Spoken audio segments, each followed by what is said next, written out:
Hello అండి, welcome back to my channel. Satyanarayana Swamy వ్రత ప్రసాదం మా ఇంట్లో మా పద్ధతిలో నేను ప్రతిసారి ఎలా తయారు చేసుకుంటాను అనేది నేను మా ఇంట్లో పద్ధతిని నేను చేసుకునేదాన్ని ఇక్కడ నేను ఈ వీడియోలో పెడుతున్నాను.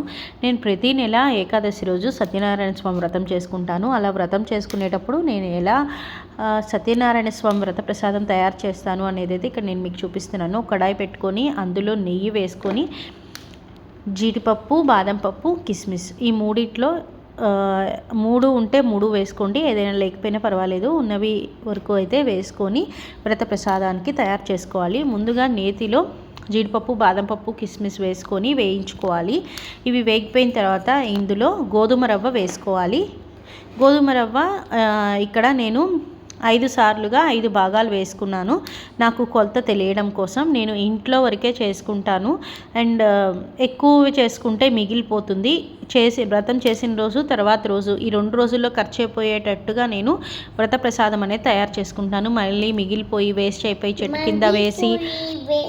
చెట్టు కింద పడేసో వేస్ట్ చేసో అవన్నీ అలాంటివి నాకు ప్రసాదం వేస్ట్ చేయడం ఇష్టం లేదు. అందుకని కొంచెమే చేసుకుంటాను. రవ్వ వేగిపోయిన తర్వాత అందులో నేను పంచదార కూడా 5 భాగాలుగా కొంచెం కొంచెం వేసుకున్నాను.